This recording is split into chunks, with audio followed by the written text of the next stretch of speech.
ઓડિયું મર્સિડીયું આપણી પાસે છે ત્યાં લ્યો. બે ત્રણ ભાઈઓ તો એવા ભવાનભાઈ ને એવા છે કે હેલિકોપ્ટર ના ઘરે છે. હું તો ઠાકર ને કહું બધાની ઘરે એક એક હેલિકોપ્ટર થાય એવી કૃપા કરીને મારા વાલા.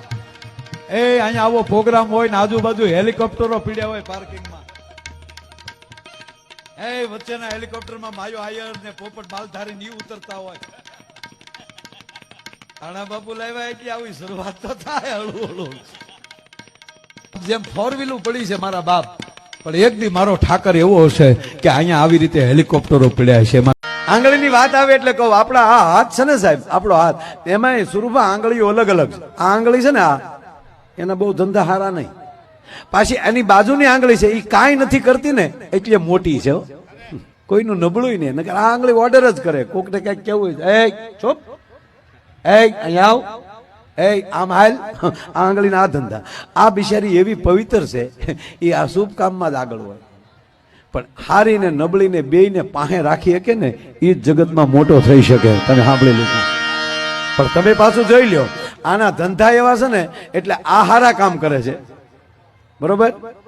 આ મોટી આંગળી છે ને એ પછી શું કરશે ખબર?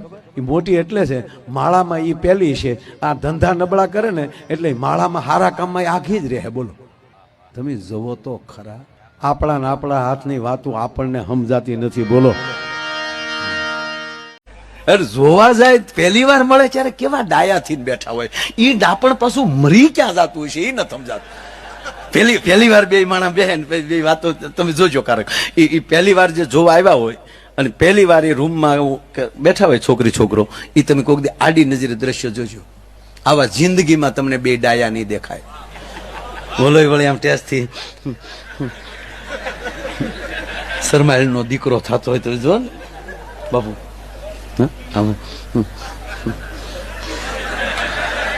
આપણે ને સામે એમ જ હોય.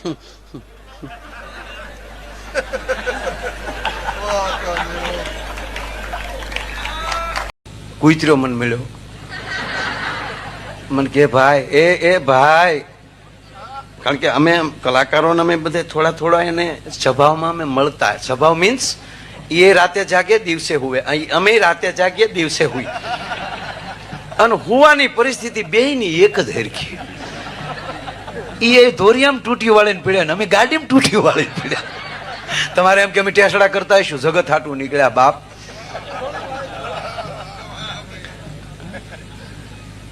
કૂતરું મળ્યું મને કે કેદી લોકડાઉન ખુલશે. પણ તમને ક્યાં લોન લેવાઈ ગયો બેંકમાં કે લગ્ન કરવા છે લોન આપો. ઓલા કે લગ્ન ઉપર લોન ન મળે, નીકળે. અરે કે મકાન બનાવવા આપો છો, ફેક્ટરી બનાવવા આપો છો, ગાડી લેવી તો આપો છો, તો લાડી માટે કેમ ન આપો? ઓલા બેંક વાળા કે મકાન માટે લઈએ ને તું નો હપ્તા ભરતો મકાન સીલ થાય.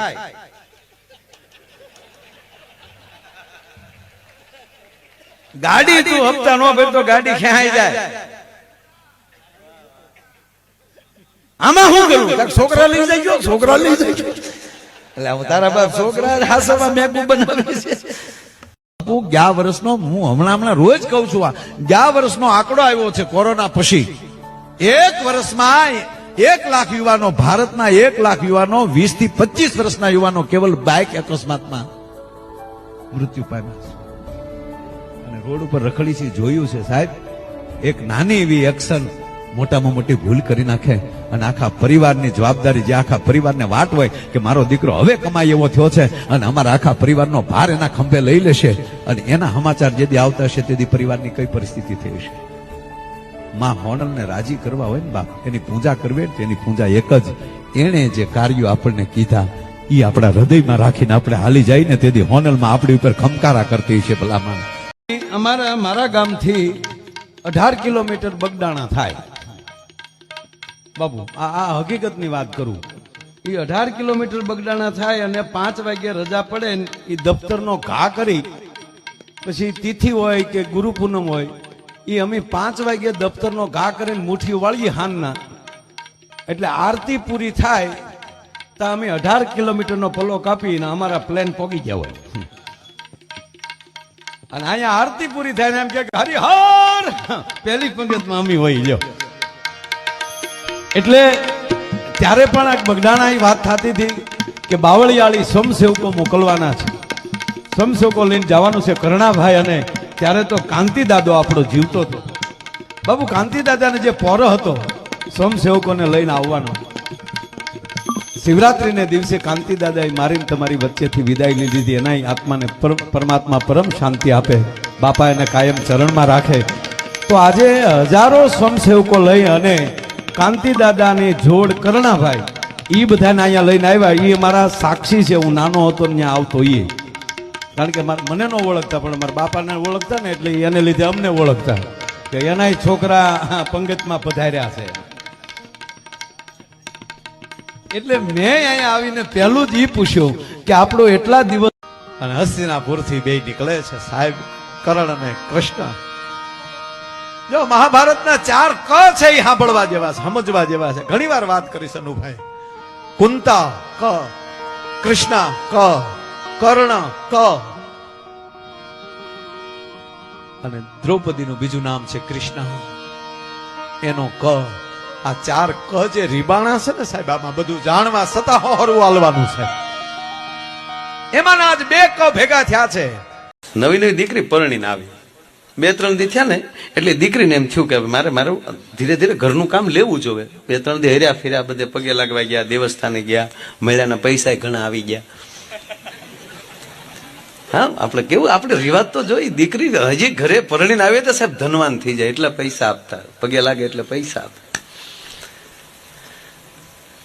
દીકરીને 3 દિવસ થયા એટલે કીધું કે મારે થોડું થોડું કામ લેવું જોઈએ. એટલે રસોડામાં એની નણંદ રોટલા કરતી હતી. નણંદે ડાય ન્યા જઈને કીધું કે નણંદબા ઉભા થઈ જાવ, ઉભા થઈ જાવ, હવે હું આવી ગઈ, ઉભા થઈ જાવ, હવે મારા રોટલા મારે કરવા જોઈએ. એટલે નણંદે કીધું ભાભી હમણાં નવા છો, હાથની મહેંદી નથી હુકાણી, 1-2 ફિલ્મ જોઈ આવો.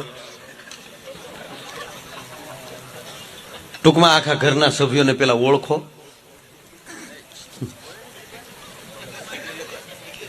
પણ ભાભી નહીં, તે રોટલા કરવાનું એમ મન જ થઈ ગયેલો. નહીં નહીં નહીં નણંદબા હવે ઉભા ન થાવ, તમારા ભાઈ ના હમ. નણંદે કીધું મય રાય ગુડા હાલ.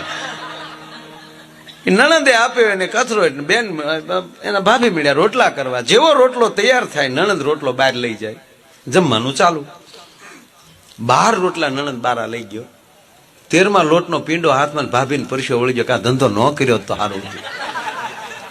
13મો રોટલો લેવા માટે નણંદબા રસોડામાં આવ્યા ત્યારે ભાભી એટલું જ કીધું કે નણંદબા કેટલા મહેમાન બહાર જમે? નણંદે કીધું આરામ બરોબર ભાભી, મહેમાન કોઈ હોય તો એ તો 2-3 દી આવી ગયા. તક તો કેમ આખું ઘરે ઘરે જમવા બેઠું? ના આખું ઘર હજી બાકી. તક તો જમે કેટલા? તક એકલો ખાય, એકલો. અરે નણંદ તમે, નણંદબા તમે 12 રોટલા લઈ ગયા બારા, તાકી 18 તારો ડો આડો પડે. હજી ખાહે ગઢ, હજી ખાહે. એટલે હું તને કહેતી હતી તું ધીરી રે, પેલા સભ્યોને ઓળખ. અરે પણ નણંદબા મને ઈ તો કયો કે 18 ઉલાળે છે કોણ? તક બીજો કોઈ નહીં, તને પરણીને આવ્યો મારો ભાઈ લાધો. ઓલે 13મા લોટનો ગળિયો કાસરમાં નાખીને કીધો તારો ભાઈ લાધો, આજથી મારો ભાઈ લાધો. ડેલીએથી આવીને દિવાલ કૂદીને ગઈ અને પછી નણંદને કહેતી ગઈ તાર ભાઈને કહેજે ખોરાક ઘટાડે નકર તારી માં બીજી આવે એ આમ જાહે. ઘણા એમ કહેતા ને ફલાણા ભાઈ એના પત્નીનું કીધું બહુ કરે, બીવું જો. એટલે હું કહું એ પ્રમાણે ઘણા વટ કરે, ખોટા વટ ન કરે. 2 પરિવારના 2 માણસને એકાબીજીના સ્વભાવને અનુકૂળથી જીવી જવું, આનું નામ દાંપત્ય જીવન. હગા ભાઈઓના સ્વભાવ એક ન થતા હોય તો આ તો બીજેથી આવ્યા છે ને. ઘણા નથી બેઠા બેઠા વાત કરતા ફલાણા ભાઈ ઓળખો આપણે કે એ ફલાણા ભાઈ ખરા, પણ ફલાણા ભાઈ જેવા નહીં. ફલાણા ભાઈ જેવા ક્યાંથી હોય? બેનો વરણ નો કહો, બાપુ નો કા. અને હંમેશા હું કહું કે દીકરી કોઈ પણ પરણીને ઘરે આવે ત્યારે એની હારે ધીરજ રાખજો. જેમ તમે નવો મોબાઈલ લ્યો અને જૂના મોબાઈલ માંથી ડેટા એમાં ડાઉનલોડ કરતા હો તો એ થાવા દેવા જોવે. વૈશ્વા શાળા કરો ને તો હેંગ થઈ જાય. એમાં દીકરી નવી આવી હોય ને તો એને શાંતિ રાખવા જોઈએ, નકરી હેંગ થઈ જાય. મને નથી લાગતું બાપુ જેલ જેવું ક્યાંય ભજન થતું હોય. હે જેલમાં કેવું બાપુ હો માળા લઈને ખૂણા મેં મારો જામીન મળી જાય તારો એક ખોડિયારમાં હું રાજપરે હાલીને આવી મારા બાપ હે પીપળેશ્વર મહાદેવ દૂધના 2 ઘડા ચડાવી દેજો જામીન મળી જાય તો. મેં કીધું.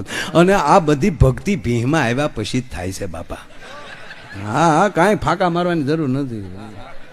સીપીએમ આવીએ પછી મારો નાથ મારો બાપ ભગવાન સિવાય બીજું ખોટું છે. મારા બાપા પણ મારો બાપો કહી ગયો મારો દીકરો અરે ઈ ક્યાં કરો છો? આ રસના શીશોડા આપણે હાલે ને, આપણે રસ પીવા જાવું એટલે આમ આમ આમ વટ છે એમ કે 5 ગ્લાસ રસ આવવા દે એટલે ઓલો ગ્લાસ લે એમાં દોથો બરફ નાખશે, પછી રહ નાખશે. આપણે પૈસા દઈએ રહના અને બરફના ગાંગડા સુહીને વી આવીને આમાં પાછા હું કે બહુ ચલો તો બાયું એવું નહીં કરે. બેનો એમ કે ભાઈ 5 ગ્લાસ દેતા રસના, તો ઓલો આમ બરફ નાખતો ને ભાઈ, મારી દીકરી એને બરફ ન નાખે, બોલો આખા રહ ના ભરી દે. પછી શું કરે ખબર? જેવા 2 ઘૂંટલા ભરે ને જેવો ખાલી નાખ થોડોક બરફ. પૈસા રહ ના દે, બરફ મફત લે. આપણે હાવ વળમાં તૂટી ગયા આપણે. પણ છેલ્લી વાત મેં કીધું ને કે છેલ્લી વાત કરી. કેટલું ભાઈ વર્ગ શિક્ષક નું શું નામ છે?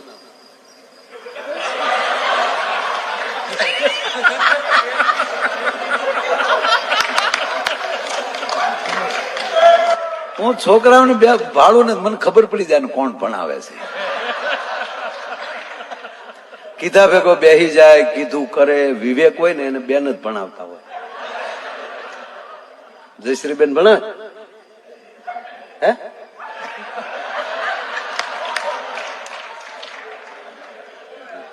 ખરેખર છોકરાઓને તમે પૂછો ને હું નામ, તો આમ વિવેક થી નામ આપે ને, મારું નામ રમેશ છે એટલે ખબર જ પડી જાય બેન ભણાવે છે. હું નામ ભૂરો સાહેબ ભણાવતા હોય. પંકજ છયા બ્લોક મારી મામાની ચેનલ છે, તેને લાઈક કરો, શેર કરો, સબસ્ક્રાઇબ કરો, કોમેન્ટે કરજો. બધાને જય દ્વારકાધીશ.